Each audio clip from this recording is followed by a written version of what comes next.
What up, Cavs Nation? I'm your host, Ethan Sands, and I'm back with another episode of the Wine and Gold Talk podcast. I'm joined by your favorite beat reporter, Chris Fedor, and we are coming to you after Game 2 of the NBA Finals between the Dallas Mavericks and the Boston Celtics. The Boston Celtics came away with another W and are heading to Dallas with a 2-0 series lead. Chris, we're getting information day after day about this series. How are you feeling so far? What do you think about what's been going down and how Boston is taking a commanding 2-0 lead into opposing territory?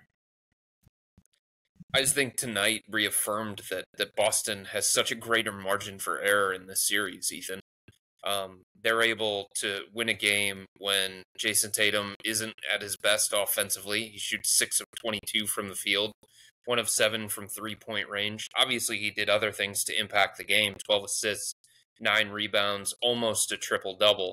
But that wasn't the best of Jason Tatum. That wasn't the best of the Boston Celtics. They didn't shoot great from three-point range, just 25% from three. So for them to win by 7, with those things being all in play, it just shows that, you know, there's a greater margin for error that Boston has that Dallas does not. Dallas needs Luka and Kyrie to be great in this series, to be competitive. And Kyrie has not been good in the first 2 games. He was good in the first quarter tonight, but he wasn't good for the final 3 quarters. So, you know, Boston's able to overcome a game where they don't shoot it great from 3 and they don't get the best of Jason Tatum offensively. Dallas didn't get the best of Kyrie offensively. Dallas didn't shoot it great from 3, and yet, you know, one team was able to find a way. And it just shows that Boston's a complete team. They can do it offensively. They can do it defensively.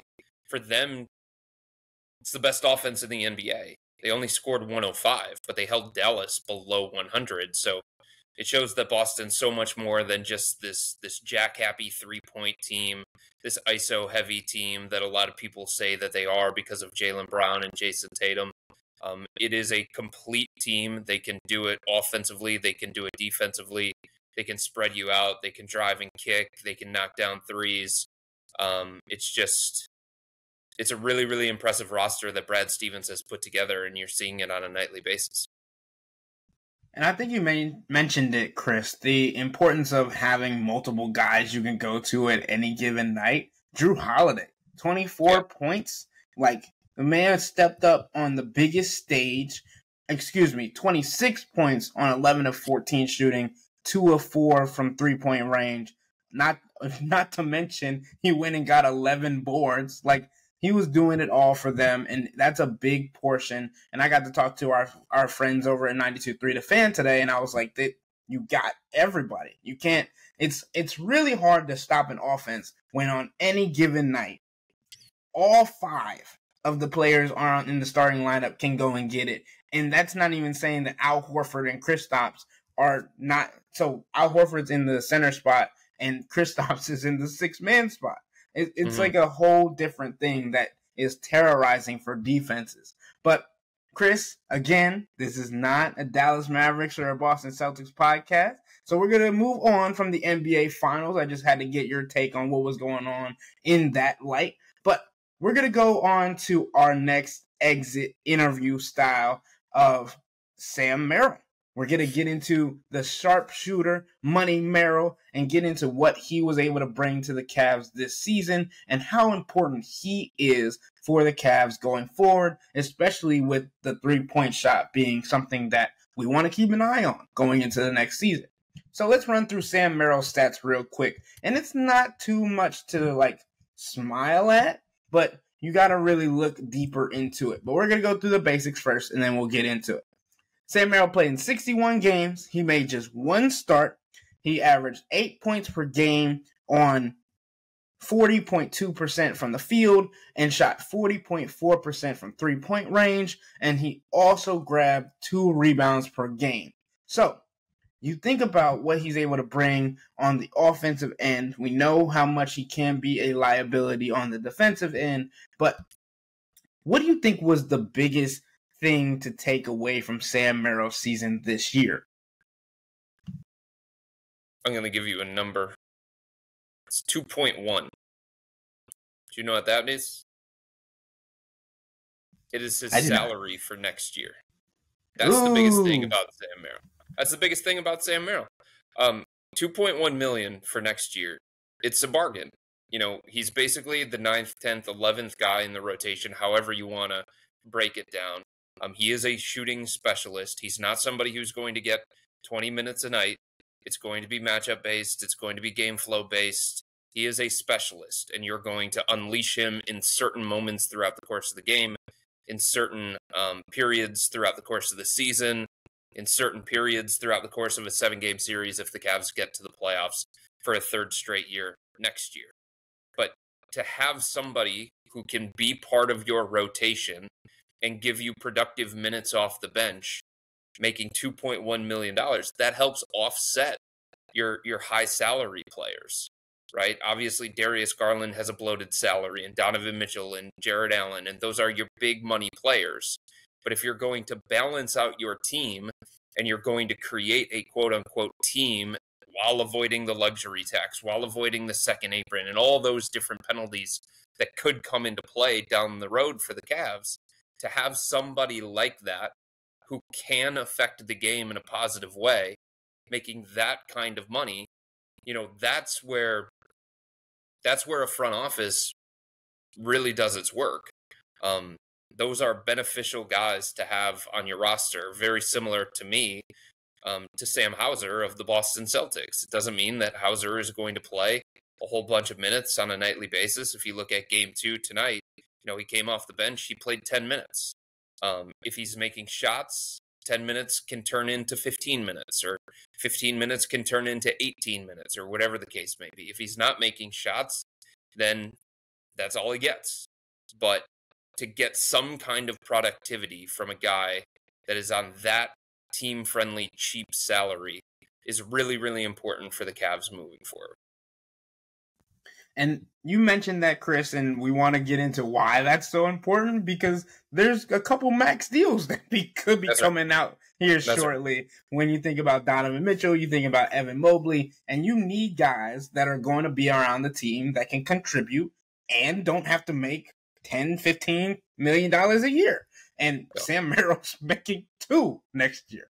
But that's also to say, when you look at the traditional stats for this Cavs team, Sam Merrill did have the best three-point percentage of the team, 40.4 from three-point range. Dean Wade was right behind him with 39.1, and Isaac Okoro was tied with Dean Wade with 39.1 on the season. But you also got to look at the volume that they were shooting at. Sam Merrill was taking 5.8 attempts, and then you got Dean Wade at 3.7 and Isaac Okoro at 3.1. And the other thing you look at is the difficulty of the shots that Sam Merrill was taking. The man was coming off of screens, being hunted on by defenders. It got to the point where there were more defenses throwing 2 people at Sam Merrill than at some points they were throwing at Darius Garland, depending on what the situation was in each game. And I think that cannot be overstated because, yes, he is a specialist. Yes, he has his weaknesses. But the amount that he can bring as a shooter to each team, to this team specifically, cannot go overstated. I mean, it's something that we kind of talked about the other night when we were doing the exit interview of Isaac Okoro. The level of attention that Sam Merrill commands is going to open up the offense. It's going to loosen up the defense. It's going to make things easier on Darius Garland and Donovan Mitchell. Look, there's a reason why Donovan repeatedly said throughout the course of the regular season how much he enjoyed playing alongside Sam, because the driving lanes opened up a little bit more, because the eyes of the defense weren't solely focused on Donovan, because things were made easier on him and he didn't have to work as hard consistently for his offense when you had somebody like Sam occupying multiple defenders at times, occupying some of the better defenders that the opposing defense had. And I remember talking to Sam throughout the course of the series against Orlando, and I was just asking him, hey, obviously you're in the playoffs. You've been in the playoffs before, but this is the first time that you've actually had, a somewhat significant role on a team in the playoffs. Have you noticed a different level of attention from a defense? Have you noticed a different level of physicality? Like, what have you noticed from Orlando in this particular series? And he's like, Chris, they just won't leave me. They're face guarding me constantly. They're chasing me around these screens. They're grabbing me. They're holding me. They're being as physical as possible. That alone helps the Cavs offense, whether he's making shots or not, whether he's scoring the basketball or not. The fact that an opponent feels like they have to face guard Sam, or an opponent feels like they have to be hugged up on him constantly wherever he goes, that's something that can benefit Darius Garland. That's something that can benefit Jared Allen, Evan Mobley, all of his other teammates. The other thing is this, Ethan, like, I don't know what the Cavs offense is going to look like. It's going to be based on whatever this new coach feels like he should implement when it comes to the personnel that the Cavs have. Obviously, there's still going to be a lot of heavy pick and roll stuff because Darius is an elite pick and roll player if he's on the roster. Donovan's an elite pick and roll player. Jared Allen's an elite pick and roll big, and same thing when it comes to Evan Mobley. Plus, in today's NBA, you're going to run a whole lot of pick and roll. So that's going to be part of the Cavs offense, no matter who is the head coach, whether it's James Borrego, who I reported the other night on Subtext. There's a lot of people around the NBA right now, Ethan, feeling like James Borrego is going to be the next head coach of the Cavs. Like, there is a belief that he is, quote unquote, the leader in the clubhouse, and this thing's kind of coming down to the home stretch here. So if it is Borrego, if it is Kenny Atkinson, whoever it may be, they're going to run some pick and roll stuff, but they're also going to try and diversify this offense and make it so it's not as predictable as it was under JB Bickerstaff. One of the ways to do that is with somebody who has the Sam Merrill skill set. In terms of players that cut most per game last year, it was Klay Thompson, Max Strus, and Sam Merrill, 1, 2, 3 for a majority of the season. Like, he can have that kind of effect on a team's defense. He can create chaos. He can create movement. There are ways for him to be deployed and for him to have an impact offensively while he's not scoring the ball, while he's not shooting threes. And then when he does get a sliver of space, there is a belief, there is a confidence level that he has in his outside shot that is never going to waver. And I think that level of volume that he's willing to take, it's really, really important for the Cavs, especially in today's NBA. And we know how big confidence is for these guys. We talked about it with Dean Wade, and we got to talk about it with Sam. Obviously, Sam had some wrist issues this season that made him miss some games. And when he came back, he had to get back into a rhythm and would miss a couple shots. But you also got to think about the confidence that comes with being in the rotation on a consistent basis. And that wasn't really the situation for Sam for most of the season. And we're going to get into some of his most memorable moments. But you mentioned something that I wanted to touch on really quickly because I think it's important going into tomorrow. And Dan Hurley is a top-tier candidate for the Los Angeles Lakers.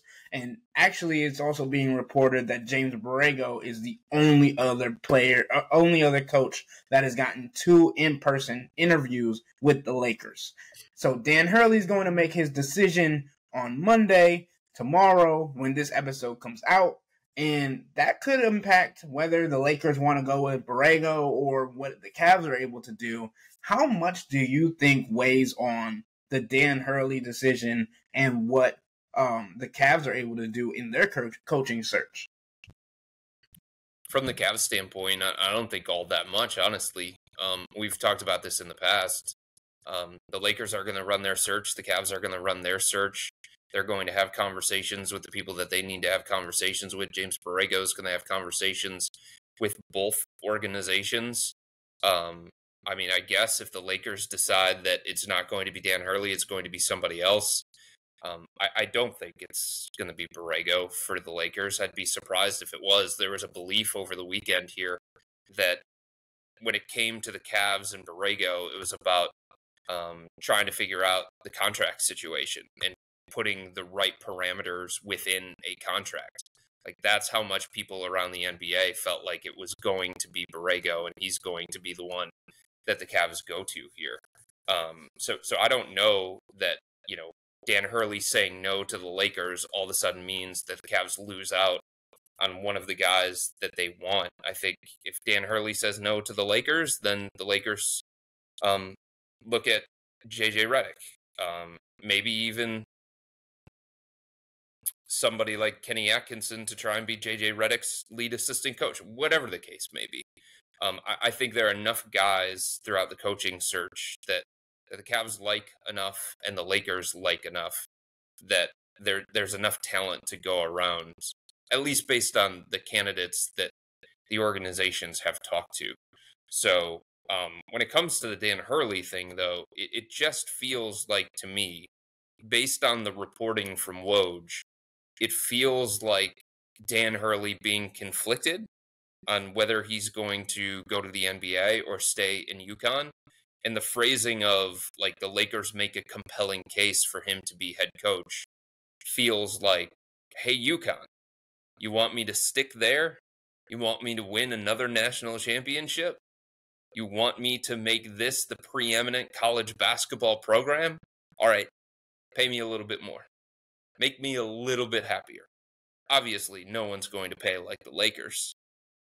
Obviously, the allure of going to Los Angeles is something that matters. And a chance to coach LeBron James, potentially. That would be significant for any coach. That would be an appeal for any coach. But it does feel like Dan Hurley basically saying, like, I got a lot of leverage here. Let's see if I can use it. And if UConn makes it worth it for me to stay, if UConn ups the offer for me to stay, or whatever the case may be, then maybe I'll give that a little bit more thought than people thought going into this process.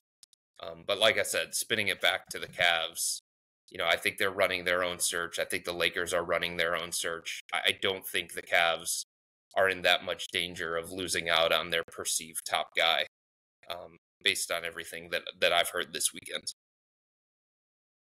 For sure. And I just had to circle back to that because I think that's a hot topic, especially going into tomorrow. And I want to get your take on it. But I definitely think, you never know because no paper, no ink has been dried, that anybody can go anywhere at this point. James Borrego could end up with the Lakers. Who knows? But like Chris was saying, James Borrego is the top guy for the Cavs candidate right now. And we're going to have to continue to wait and see what goes on with that.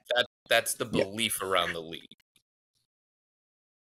And to end this podcast, Chris, I wanted to get back into Sam Merrill and talk about his most memorable moments from this season and end it on a high note. And Chris, for me, when I'm looking at what he was able to accomplish this season, and we talked about it, the lack of minutes that he was getting and then being able to come up on the scene when he did get opportunities. I'm looking back in December and on back-to-back games. So Monday, December 18th against the Houston Rockets, where the Cavs came away with a 135-130 overtime win, and Sam Merrill played 24 minutes. He had 19 points. He was 5 of 10 from deep. He was 6 of 11 from the field. And it was just an all-over together game that was like, okay, this guy's here.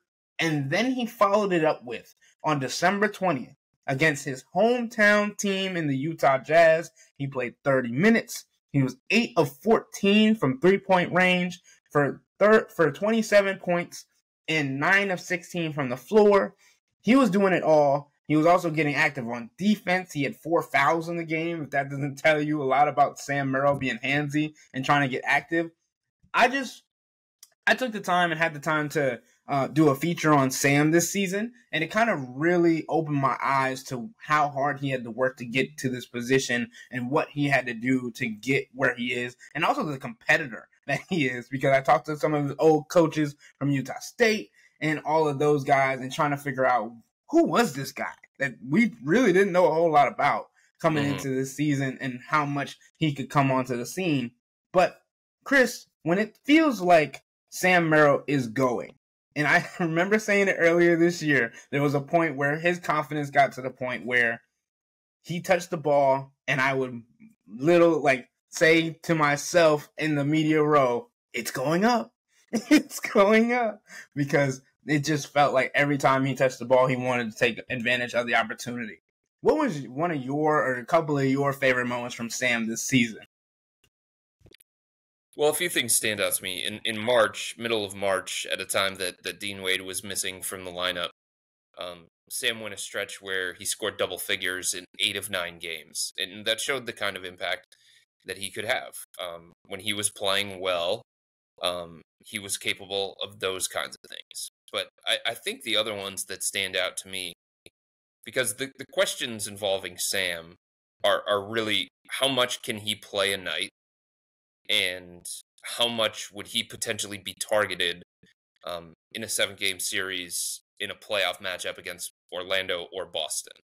And look, that's oftentimes what the playoffs come down to is can you mask your weaknesses in a way that will allow you continue to play a certain kind of style offensively, or play a certain kind of lineup, or a certain rotation, or someone. If you think back to the Cavs going into that series against Orlando, you're like, okay, who is Sam going to be able to guard? Well, he could match up with, theoretically, Gary Harris in certain stretches and not get killed there. He could match up certainly with like Markelle Fultz in the minutes where, Orlando went to Markelle. So, there were pockets throughout the course of the game where I think JB was pretty comfortable, or comfortable enough, going to Sam and feeling like he could hold up defensively. But to see certain games, one of them against Orlando and another one against Boston, game 5 against Boston, where he played 28 minutes and he was effective from 3-point range, and he made a positive impact in a game that the Cavs lost, obviously. But like, he didn't look out of place in that particular game. That's Boston, right? That's probably the eventual NBA champion. That's the best team in the Eastern Conference. That's the team that the Cavs are going to have to deal with for years. In Orlando's an upstart team that, depending on the moves that they make throughout the course of this offseason, could probably take that next step and start challenging the second-tier teams in the Eastern Conference. To see him at times in those two series be able to play, be effective enough, and not get played off the floor completely, that to me was meaningful, even though, it's not a 19-point game or a 30-point game or whatever the situation is. 9 points against the Celtics, but being able to play 28 minutes. 9 points against the Magic, but being able to play 22 minutes. That to me is pretty important moving forward. Because I think the thing that Sam has to understand, and I think fans have to understand, is, and we've talked about this so many times, and I've written about this so many times, not everybody is going to be a 20-minute-a-night plus player. Not everybody is going to have that kind of alpha type role, where their shots are going to be consistent, where their minutes are going to be consistent. If you're one of the last guys in a rotation, built into your role, beyond the fact of being a shooter, being a floor spacer, being a cutter, built into your role is variability with how much you're going to play. Some nights it's going to be 20. Other nights it might be 2. It just kind of depends on what's going on with the team, what's going on with the opponent.